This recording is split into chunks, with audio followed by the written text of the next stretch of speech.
नमस्कार, आप देख रहे हैं जी बिहार झारखंड और मैं हूं आपके साथ राजेश कुमार। शुरू करते हैं 100 शहर 100 खबरें देखते हैं रफ्तार से।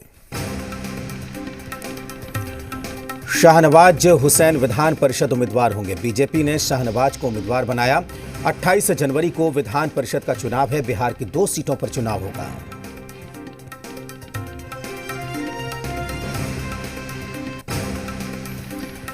शाहनवाज को उम्मीदवार बनाकर बीजेपी ने अल्पसंख्यकों को बड़ा संदेश दिया है। बीजेपी के सहयोगी इसे अच्छा कदम बता रहे हैं तो विरोधी बीजेपी पर शाहनवाज का कद छोटा करने का आरोप लगा रहे हैं।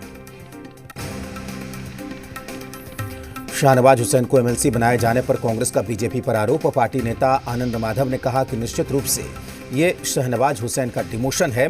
हालांकि बीजेपी ने बिहार में जेडीयू को साधने की कोशिश की है। आरएलएसपी के प्रधान महासचिव माधव आनंद ने कहा कि देर से ही सही बीजेपी ने अच्छा कदम उठाया। शाहनवाज सबसे युवा चेहरों में से एक हैं। बीजेपी प्रवक्ता प्रेमरंजन पटेल ने कहा कि शाहनवाज के प्रमोशन या डिमोशन की बात नहीं है। उनके एमएलसी बनाने के बाद बिहार में फायदा मिलेगा। इसका असर बंगाल के चुनाव में भी होगा। आरजेडी के नेता विजय प्रकाश का बीजेपी पर बड़ा आरोप। उन्होंने बोला कि शाहनवाज बीजेपी में पहले मुंशी की रानी के रूप में काम कर रहे थे, अब चपरासी की भूमिका में होंगे। जेडीयू ने कहा कि शाहनवाज को एमएलसी बनाने का फैसला बीजेपी का अंदरूनी मामला। पार्टी प्रवक्ता अभिषेक झा ने कहा कि विपक्ष को इसमें भी राजनीति सूझ रही है। बीजेपी के वरिष्ठ नेता आरके सिन्हा ने कहा कि शाहनवाज को एमएलसी बनाए जाने का एक सुखद समाचार है तो वो एक समर्पित कार्यकर्ता हैं। नीतीश कैबिनेट के विस्तार को लेकर अभी तक सस्पेंस बरकरार। सियासी गलियारों में अभी तक नहीं है कोई चर्चा। खरमास के बाद विस्तारीकरण की बात कही जा रही है। बिहार में राज्यपाल कोटे से एमएलसी नहीं बनाए जाने का मामला गर्म। अभी तक नए सदस्यों के मनोनयन पर नहीं होने पर विपक्ष ने साधा निशाना। विधान परिषद में राज्यपाल कोटे की 12 सीट खाली। आरएलएसपी के प्रधान महासचिव माधव आनंद ने कहा कि राज्य में गठबंधन की सरकार है। उन लोगों में अभी तक निर्णय नहीं हो पाया, इसलिए विलंब हो रहा है। एमएलसी मनोनयन पर हो रहे विलंब को लेकर बीजेपी की सफाई। पार्टी प्रवक्ता अखिलेश सिंह ने कहा कि सरकार अपना काम कर रही है, जनहित के बड़े फैसले भी लिए गए हैं। एमएलसी मनोनयन पर कैबिनेट विस्तार में विलंब होने पर आरजेडी का हमला। एमएलसी सुबोध राय ने कहा कि बीजेपी ने नीतीश कुमार का गला दबा रखा है। बिहार में राजनीतिक संकट नहीं है तो क्यों एमएलसी का मनोनयन और कैबिनेट विस्तार नहीं हो रहा है। कांग्रेस प्रवक्ता राजेश राठौर ने कहा कि बीजेपी जेडीयू के विवाद में यह मामला ऐसे ही लटका रहेगा जैसे बिहार का विकास कई सालों से लटका हुआ है।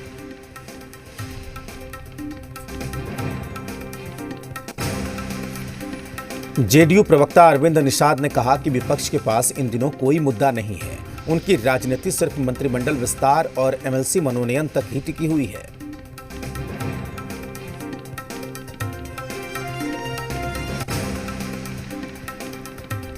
बिहार में पंचायत चुनाव में पहली बार होगा ईवीएम का इस्तेमाल। पंचायती राज विभाग ने प्रस्ताव को दी मंजूरी। 2,58,000 सीटों के लिए 6 चरणों में हो सकते हैं चुनाव। आरजेडी की भावी रणनीति को लेकर तेजस्वी की बैठक। पार्टी के सभी सचिव और महासचिव शामिल। जमुई में सीएम नीतीश ने पक्षी महोत्सव का किया शुभारंभ। नौका विहार के जरिए अभयारण्य का लिया जायजा। कहा ऐसी जगह पहले नहीं आने का अफसोस। बिहार में ट्रांसजेंडर्स को पुलिस की नौकरी में जगह देने का फैसला। वर्तमान पुलिस स्ट्रेंथ के मुताबिक 51 ट्रांसजेंडर्स को पुलिस की नौकरी मिलेगी। अब सिपाही और अवर निरीक्षक के पदों पर किन्नरों की सीधी नियुक्ति की जाएगी। छात्र जेडीयू के बाढ़ उपाध्यक्ष आलोक तेजस्वी को बदमाशों ने सिर में मारी गोली। गंभीर हालत में पीएमसीएच किया गया रेफर। बख्तियारपुर के घाघ पंचायत के रहने वाले हैं आलोक। दानापुर अनुमंडल के शाहपुर थाना इलाके में एक युवक का संदिग्ध अवस्था में मिला शव। परिवार वालों ने युवक की हत्या करने की आशंका जताई। लखीसराय के कबैया थाना इलाके में अपराधियों ने उमेश मंडल को गोली मारी। युवक गंभीर हालत में सदर अस्पताल में भर्ती। पीड़ित को पहले से ही मिल रही थी धमकी। सुपौल के पिपरा मुख्य मार्ग पर अज्ञात अपराधियों ने एक युवक की गोली मारकर हत्या कर दी। बाइक छिनतई का विरोध करने पर गोली मारी। नालंदा के दीपनगर थाना इलाके में हथियारों से लैस लुटेरों ने एक घर में घुसकर नकदी और जेवरात की लूट की। 2 हथियारबंद चोरों ने पति पत्नी और पुत्र को बंधक बनाया और पीटकर जख्मी कर दिया। भोजपुर जिले में तेज रफ्तार का कहर एक बार फिर से देखने को मिला। एक ट्रैक्टर हादसे का शिकार, ट्रैक्टर चालक की मौत। नालंदा में बिहार थाना इंस्पेक्टर दीपक कुमार की सड़क दुर्घटना से बचाने की बड़ी पहल। इंस्पेक्टर दीपक कुमार ने अपने वेतन के पैसे से हेलमेट का वितरण किया। दरभंगा में अतिक्रमण हटाने गई पुलिस को सब्जी विक्रेताओं ने खदेड़ा। सब्जी विक्रेताओं ने पुलिस पर मारपीट करने का आरोप लगाया। दुल्हिन बाजार थाना इलाके में धरना बांध के पास आहर में डूबने से युवक की मौत हो गई है। पुलिस ने शव को कब्जे में लेकर पोस्टमार्टम के लिए भेज दिया। गोपालगंज में ट्रक यूनियन की हड़ताल की वजह से NH 27 पर दिन भर लगा रहा जाम। कई किलोमीटर तक लगी रही वाहनों की लंबी कतार। बिहार में बढ़ते अपराध को लेकर नेता प्रतिपक्ष तेजस्वी यादव का सरकार पर हमला। कहा, बिहार बनता जा रहा है क्राइम कैपिटल। क्राइम कंट्रोल नहीं हुआ तो विपक्ष के विधायक करेंगे दिल्ली कूच। रुपेश हत्याकांड में 5 दिन के बाद भी पुलिस के हाथ खाली, अभी तक नहीं मिला कोई सुराग। रुपेश हत्याकांड का जल्द होगा खुलासा। बिहार के डीजीपी ने किया दावा, कॉन्ट्रैक्ट किलिंग का शक जताया। बिहार विधानसभा के अध्यक्ष विजय कुमार सिन्हा छपरा पहुंचे और रुपेश सिंह के परिवार से मुलाकात की। इस दौरान परिवार वालों ने हत्यारों की गिरफ्तारी को लेकर स्पीकर से सवाल किया। वैशाली में अपराधियों ने अधिवक्ता रविरंजन झा की गोली मारकर हत्या कर दी। हत्या के कारणों का नहीं है सुराग। घटना के विरोध में अधिवक्ता संघ ने पैदल मार्च किया। दरभंगा में पेट्रोल पंप पर फायरिंग, लूट के इरादे से वारदात को अंजाम दिया गया। पंप कर्मचारियों ने एक आरोपी को पकड़ा, पुलिस के किया हवाले। एक देशी कट्टा और 2 जिंदा कारतूस बरामद। बिहार में ठंड का कहर जारी, शीतलहर और कोहरे के कारण जनजीवन अस्त व्यस्त। प्रशासन के इंतजाम नाकाफी। पटना में ठिठुरन बढ़ गई है। शनिवार को न्यूनतम तापमान 9 डिग्री सेल्सियस रिकॉर्ड किया गया। मौसम विभाग के मुताबिक आने वाले 1-2 दिनों तक हालात ऐसे ही बने रहेंगे। विक्रम में हाड़ कपा देने वाली ठंड ने लोगों का जीना मुहाल कर दिया है। लोग खुद से अलाव की व्यवस्था कर ठंड से बचने की कोशिश कर रहे हैं। कैमूर में ठंड से ठिठुरन बढ़ गई है। लोग सर्दी से बचने के लिए तरह तरह के उपाय कर रहे हैं। किसी तरह के अलाव जलाकर जवान सर्दी से बचाव कर रहे हैं। बांका जिले में कुहासा और पछुआ हवा ने लोगों की मुश्किलें बढ़ा दी है। ठंड और शीतलहर का सबसे ज्यादा असर सड़क किनारे रात गुजारने वालों के साथ बुजुर्गों पर पड़ रहा है। लोगों ने दरभंगा महाराज रामेश्वर सिंह को किया याद। 161वीं जयंती पर जलाए 1101 दीप। लोगों ने महाराजा रामेश्वर सिंह अमर रहे के नारे लगाए। झारखंड में घने कोहरे और बादल के साथ सर्दी लगातार बढ़ रही है। सूबे के दक्षिणी हिस्से में कुछ जिलों में 3 से 4 डिग्री तक न्यूनतम तापमान और गिर सकता है। फारबिसगंज में भीषण ठंड के बावजूद अब तक प्रशासन की ओर से अलाव की व्यवस्था नहीं की गई, जिससे लोगों को परेशानी का सामना करना पड़ रहा है। गिरिडीह में भीषण ठंड से लोग घरों में दुबके रहे। सड़कों पर सन्नाटा पसरा रहा। जरूरी काम को लेकर ही इक्के दुक्के लोग सड़कों पर नजर आए। जामताड़ा में कई दिनों से ठंड का कहर देखने को मिल रहा है। हाड़ कपाती ठंड से लोग परेशान हैं। जामताड़ा में कई दिनों से ठंड का कहर देखने को मिल रहा है। सुबह जहां देर से सूर्य के दर्शन हो रहे हैं, तो वहीं शाम को हाड़ कपाती सर्दी से लोग परेशान हैं। साहिबगंज में ओलचिकी शिक्षक संघ ने सरकार से अपनी सेवा बहाल किए जाने की मांग की। मानदेय भुगतान नहीं होने से ओलचिकी शिक्षकों के सामने भुखमरी की समस्या उत्पन्न हो गई है। साहिबगंज जिले के दियारा इलाके में बढ़ते अपराध और कलई फसल की लूट को रोकने के लिए पुलिस ने फ्लैग मार्च किया। सेवा अवधि विस्तार को लेकर पंचायती राज के जूनियर इंजीनियर और कंप्यूटर ऑपरेटर बिरसा चौक के पास धरने पर बैठे हैं। पिछले 1 महीने से अपनी मांग को लेकर कड़ाके की ठंड में वे डटे हुए हैं। पश्चिमी सिंहभूम के सेरेंगसिया सड़क पर एक मालवाहक 407 गाड़ी पलट गई। हादसे में गाड़ी पर सवार दर्जन भर से ज्यादा लोग घायल हो गए।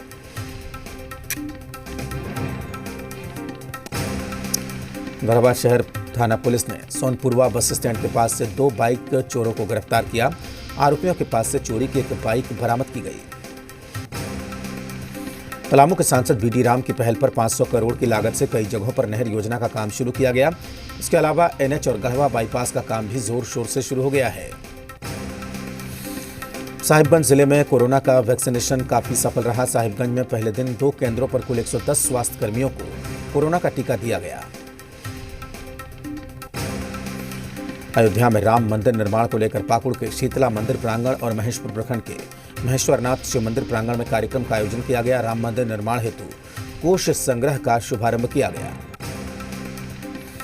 राजस्थान के जालौर में बड़ा हादसा, यात्रियों से भरी बस बिजली तार के संपर्क में आई, 6 लोगों की मौत गई झुलसे।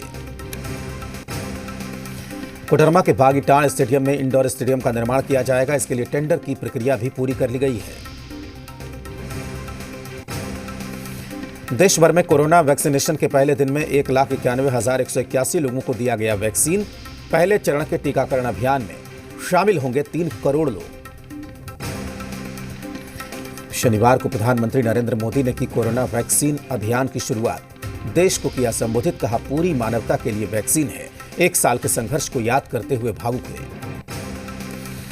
वैक्सीनेशन के पहले चरण के पहले दिन को स्वास्थ्य मंत्रालय ने बताया सफल, कहा नहीं आया अस्पताल में भर्ती होने जैसा कोई मामला। वैक्सीनेशन अभियान शुरू होने पर भी सियासत जारी। कांग्रेस नेताओं के वैक्सीन के असुरक्षित होने के दावे को कांग्रेस नेता और पंजाब के सीएम ने ही खारिज कर दिया। वैक्सीन पर बंगाल सीएम ममता बनर्जी ने शुरू की सियासत, केंद्र से जल्द ज्यादा वैक्सीन मुहैया कराने की मांग की। पश्चिम बंगाल में टीएमसी विधायकों ने जबरन वैक्सीन लगवाई। कैलाश विजयवर्गीय ने ट्वीट कर साधा निशाना, कहा फ्रंट लाइन वॉरियर्स की वैक्सीन टीएमसी के गुंडे जबरन लगवा रहे हैं। महाराष्ट्र में कोविन ऐप में आई तकनीकी खामी। कोविन ऐप के काम नहीं करने की वजह से मुंबई समेत पूरे महाराष्ट्र में सोमवार तक कोरोना के वैक्सीनेशन पर रोक। मध्य प्रदेश में आज नहीं लगेगी कोरोना वैक्सीन, सोमवार को फिर शुरू होगी वैक्सीनेशन ड्राइव।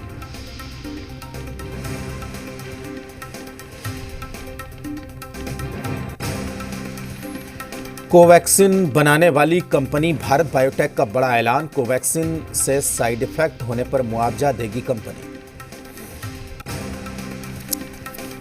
गृह मंत्री अमित शाह के कर्नाटक दौरे का आज दूसरा दिन। आज करेंगे बगलकोट और बेलगावी का दौरा। एथेनॉल प्रोजेक्ट और अस्पताल के एडवांस सेंटर का करेंगे उद्घाटन। किसान आंदोलन में खालिस्तान कनेक्शन की जी मीडिया की खबर का हुआ असर। एनआईए ने करीब 40 लोगों को आज पूछताछ के लिए बुलाया।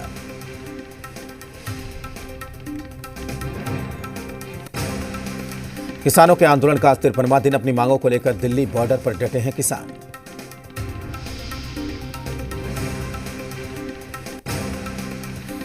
सिंधु बॉर्डर पर किसान संगठनों की आज अहम बैठक। सोमवार को सुप्रीम कोर्ट में दायर होने वाले हलफनामे और सुनवाई पर मंथन होगा। सुबह 12 बजे पंजाब के जत्थेबंदियों की बैठक होगी। पंजाब के बाद दोपहर 2 बजे संयुक्त किसान मोर्चा की बैठक होगी। आज की बैठक में किसान बनाएंगे ट्रैक्टर परेड की रणनीति। गणतंत्र दिवस की किसान परेड का फाइनल ड्राफ्ट आज तैयार किया जाएगा। पंजाब के मानसा में किसानों ने निकाली ट्रैक्टर रैली, कहा शांतिपूर्ण तरीके से होगी दिल्ली में ट्रैक्टर परेड।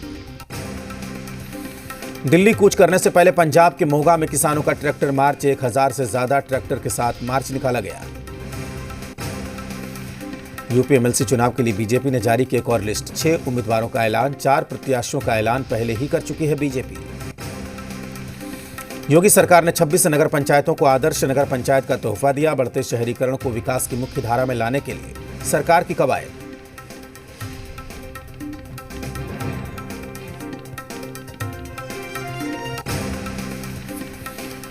एसपी सांसद आजम खान को एक और झटका। एडीएम कोर्ट का आदेश, सरकार को सौंपी जाए जौहर यूनिवर्सिटी की 70 हेक्टेयर जमीन।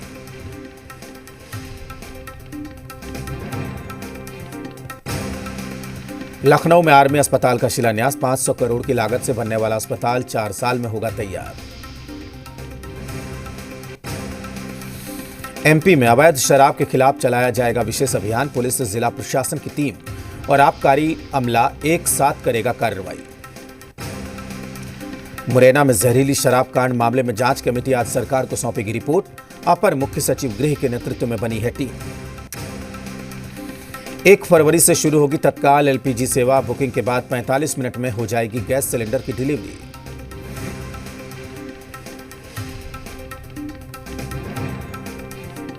रेलवे फिर शुरू कर रही है ई कैटरिंग सुविधा। कोरोना महामारी के कारण कुछ महीने से बंद थी यह सर्विस। बजट में एलटीसी कैश वाउचर स्कीम अगले साल भी जारी रहने की उम्मीद। सस्ता नहीं, अब महंगा होगा कर्ज। बैंकों ने ज्यादा ब्याज पर आरबीआई के पास 2 लाख करोड़ जमा कराए। ये लोन महंगा होने के संकेत। विदेशी निवेश को लेकर आरबीआई की चेतावनी। अचानक रुक सकता है विदेशी निवेश का प्रवाह। सरकार को आमदनी और खर्च में तालमेल बढ़ाने की जरूरत। दिसंबर तिमाही में एचडीएफसी बैंक का प्रॉफिट 18% बढ़ा। एनपीए भी घटकर 0.81%। व्हाट्सएप के खिलाफ व्यापारी संगठन ने सुप्रीम कोर्ट में याचिका लगाई। नई प्राइवेसी पॉलिसी वापस लेने के लिए निर्देश देने की मांग की।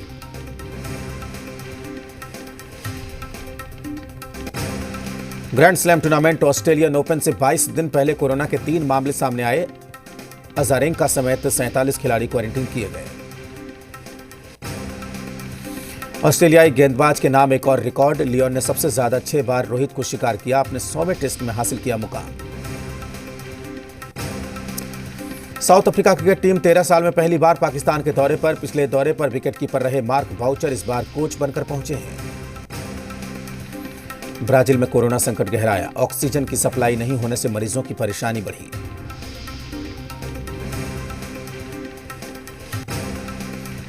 इटली में कोरोना महामारी से लोगों का कारोबार प्रभावित। रेस्टोरेंट और बार मालिकों ने सरकारी प्रतिबंध का विरोध किया। डब्ल्यूएचओ ने 100 दिन के अंदर हर देश में टीकाकरण का भरोसा जताया। कहा, इंटरनेशनल ट्रैवल के लिए वैक्सीन प्रूफ ना हो जरूरी। रूस 27 जनवरी से दिल्ली के लिए उड़ानें शुरू करेगा। कोरोना की शुरुआती समय में इन्हें सस्पेंड कर दिया गया था। बिल गेट्स बने अमेरिका के सबसे बड़े किसान। 18 राज्यों में खरीदी 2,42,000 एकड़ जमीन। अफगानिस्तान में मेहर और परिवार का खर्च बढ़ाने से तालिबान कमांडर कर रहे भ्रष्टाचार। ज्यादा शादियों से बचने का फरमान।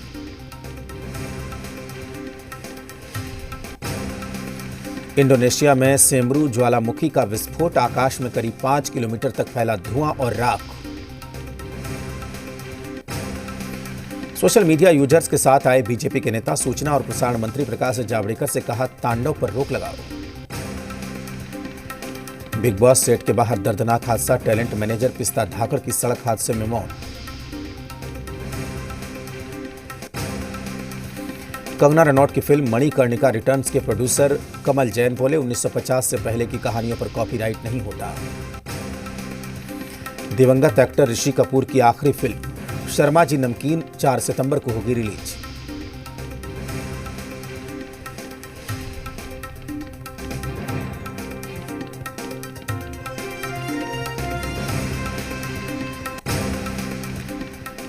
और वक्त एक ब्रेक का, जल्द लौटते हैं।